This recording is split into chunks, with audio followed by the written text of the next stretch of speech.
Bonjour tout le monde et bienvenue dans cette nouvelle vidéo d'accompagnement pédagogique. Alors, bienvenue dans cette nouvelle vidéo d'accompagnement. Nous allons aujourd'hui nous attarder à la fluidité. La fluidité, on en parle beaucoup lorsqu'on va discuter de la lecture à voix haute, mais on va également s'attarder à cette aisance orale lors des conversations et bien sûr avec la lecture à voix haute, et on va y attacher une grande importance pendant cette vidéo. Alors, commençons par notre question d'enquête. Quelles stratégies en enseignement et en apprentissage permettent aux apprenants de développer une belle aisance orale, donc une belle fluidité en lecture, donc conclusion, une belle fluidité lorsqu'on aura la lecture à voix haute. Alors, commençons avec un concept fondamental avec la fluidité, en établissant tout d'abord que la fluidité, ça débute avec la compréhension en lecture. Donc, peu importe le degré de facilité qu'on observerait, si la compréhension n'est pas au menu, on doit bien sûr s'y attarder. Parce que l'objectif principal de notre apprenti lecteur ou notre nouvelle lectrice, c'est de parvenir à comprendre ce qu'elle lit, un peu de la même façon qu'il ou elle va comprendre ce qu'elle entend. Donc, on veut établir un peu ces paramètres que la compréhension doit toujours être au menu. Donc, ce qui veut dire que un principe qu'on a vu tout au long des autres, du développement de d'autres habiletés, il y aura un principe d'étayage, bien sûr. Et pour développer une belle aisance, c'est toujours un peu mieux que ce soit un petit peu trop court, que ce soit plutôt trop long. Donc, il y a des étapes à respecter. On vous encourage fortement à établir des étapes et un modèle de patience. On veut aussi s'assurer que cette lecture à voix haute, on veut éviter le spectacle et on veut rendre la lecture à voix haute plus amicale. Donc, le contexte social dans lequel on va faire lire les élèves est fondamental ici. Et le développement de la fluidité en lecture va bien sûr favoriser la compréhension de l'oral également et va aider à l'expression orale et écrite. Donc, il y a un grand avantage à porter attention à cette aisance que nous devrions voir progresser lorsque l'élève devient de plus en plus confiant avec toutes ses compétences. Donc, revenons sur une idée qui a été élaborée dans la diapo suivante. Tout d'abord, cette idée de travailler la compréhension de façon fondamentale. Donc, lorsque on a un modèle de fluidité, on doit bien sûr y aller par étapes, ce qui veut dire que parfois, on doit arrêter le processus, on doit amener l'élève à ralentir un petit peu et on veut s'assurer qu'on soit très patient dans notre modèle étayé. Car si notre élève se concentre seulement sur l'idée de lire plus rapidement et que la compréhension n'est pas au menu, alors on pourrait dire que tous ces efforts de fluidité ne servent pas à grand-chose. Donc, le modèle de lire plus rapidement, de lire avec une plus grande aisance, doit aussi s'accompagner de façon systématique pour chacun des élèves. Et bien sûr, une approche différenciée est fondamentale, car certains élèves vont progresser plus rapidement, d'autres auront besoin d'un accompagnement supplémentaire. Et donc, il va falloir respecter chacun pour permettre à chacun des élèves de progresser à son propre rythme. La fluidité, ça passe tout d'abord par la confiance de l'élève. C'est peut-être un des éléments fondamentaux. Cette difficulté pour beaucoup d'élèves à arriver à développer une certaine vitesse, à développer une certaine aisance. Bien sûr, pour chaque élève, la langue maternelle est toujours un élément difficile car on doit développer la fluidité en tenant compte de la langue maternelle des élèves et que le développement va être au menu.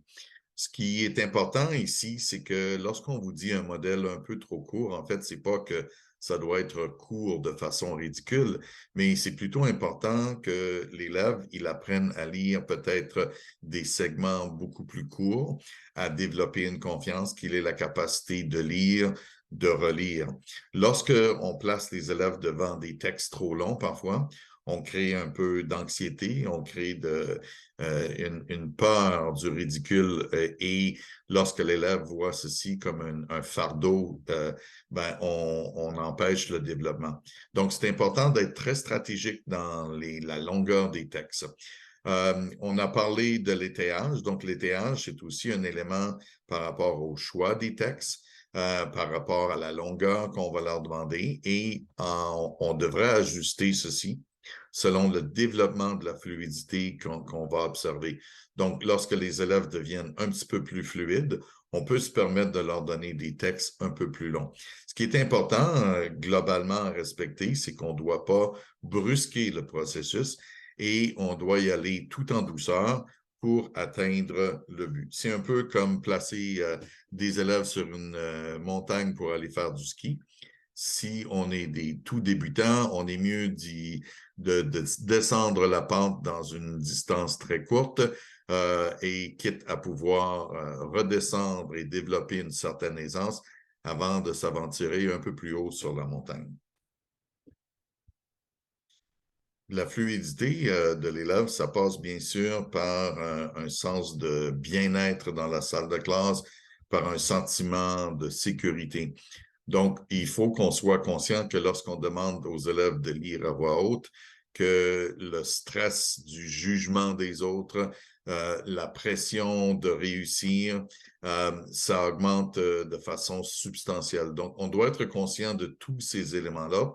Et ce qu'on veut essayer de faire dans notre processus de lecture à voix haute, c'est d'éviter le modèle où on est en mode spectacle, ce qui veut dire qu'un élève doit parler à toute la classe et on doit rendre la lecture à voix haute beaucoup plus amicale, mais qui veut dire aussi qu'on doit être très stratégique dans la façon de le faire. Donc, l'élève a certainement besoin de sécurité. On verra tantôt avec certaines stratégies comment on peut le simplifier, ce processus, et le rendre plus agréable. Cette stress de performance, pour l'élève, il est difficile et on doit s'assurer de mettre en place pour le bien-être des élèves, pour s'assurer que les élèves qui ont des difficultés ne se retrouvent pas dans une situation où on se sent dénigré par rapport aux autres et que si j'ai besoin d'accompagnement, que ça se fasse dans un climat très amical et non jugemental. Donc, c'est une ligne qui est assez mince par rapport à cet aspect-là, mais le développement psychologique chez l'enfant, il est vraiment fondamental pour développer une confiance dans cette langue additionnelle. Donc, je suis allé emprunter certaines que vous pourrez retrouver dans les liens, dans les ressources un peu plus loin. Il y a beaucoup de gens qui vont y travailler parce qu'on ne regarde pas la fluidité seulement en langue additionnelle, mais bien sûr dans la langue maternelle aussi pour beaucoup d'élèves. C'est une difficulté qui va être souvent observée. Donc, ici, on vous donne quelques stratégies qui ont pour but, si on veut, de développer un sens de sécurité chez l'élève. Donc, par exemple, l'idée d'une lecture orale répétée, donc que les élèves développent avec certaines structures mémorisées, une façon simple d'arriver à dire les choses. On va parler d'une lecture murmurée. On va parler d'une marche rythmique. Donc, en d'autres mots, on lit dans des contextes différents. On n'est pas toujours assis sur des pupitres. On peut faire travailler les élèves à lire ensemble. Donc, une lecture à l'unisson. Une lecture en duo, donc où les élèves travaillent de façon collaborative. Une lecture assistée, donc dans laquelle on aurait bien sûr de l'accompagnement. L'importance de la rétroaction. Donc, en d'autres mots, lorsque nos élèves sont en train de développer cette compétence, de la voir comme toute autre compétence, un peu comme une compétence physique dans un sport, où l'élève doit apprendre à valoriser ce qu'il est capable de faire et d'obtenir quelques indices pour pouvoir faciliter sa fluidité. Et d'autres que vous pouvez retrouver, qu'on appelle par exemple le théâtre de la lecture. Donc ici, en récapitulatif, je vais revenir sur des éléments qui ont démontré leur valeur au fil des années. Donc, par exemple, lorsque nous travaillons les chansons avec les élèves, on a bien sûr l'aspect audio, on a l'aspect d'appréciation interculturelle, mais le fait d'être capable de chanter des chansons, de reconnaître les textes, de s'amuser avec les chansons, c'est une façon pour nous de travailler la lecture à voix haute parce que les élèves sont en terrain familier. Donc, de faire des liens avec le familier est absolument fondamental et peut permettre à l'élève de beaucoup s'amuser et de faire des liens interculturels.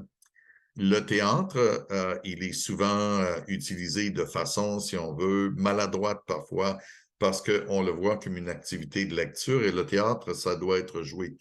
Mais d'avoir des courts segments de pièces de théâtre, c'est une façon pour les élèves de développer aussi la fluidité, parce que le fait qu'on va lire en tenant compte des personnages, essayer de tenir compte de l'émotion, donc de travailler l'aspect théâtral peut aider beaucoup nos élèves à développer une certaine aisance, à développer une fluidité.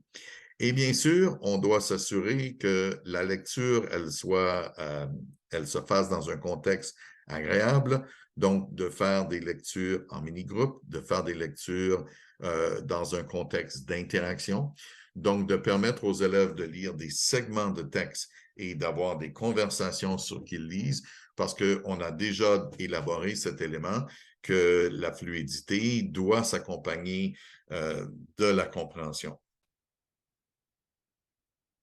Allons-y maintenant avec quelques citations ou une citation surtout et un genre de commentaire important pour tout le monde. La compréhension en lecture se définit comme un processus par lequel le lecteur construit le sens du texte en combinant à la fois ses connaissances antérieures aux informations contenues dans le texte.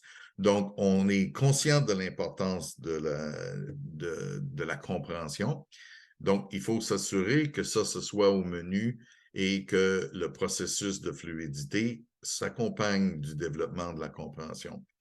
Donc, en contexte de langue additionnelle, il faut également prévoir que la fluidité va progresser selon le rythme d'acquisition de cette nouvelle langue. Donc, il faut proposer un modèle de fluidité qui est plus lent et plus progressif, ce qui doit se résumer par beaucoup de patience de notre part, nous les enseignants, ainsi que tous les intervenants qui vont accompagner la lecture, donc incluant les autres collègues dans la salle de classe, les autres élèves, et bien sûr, la communauté des parents et la communauté de l'école at large. Comme d'habitude, on vous encourage à aller explorer les liens qu'on vous suggère dans les références. Et je vous remercie en vous demandant d'être présent à la prochaine vidéo. Donc, merci beaucoup. À la prochaine.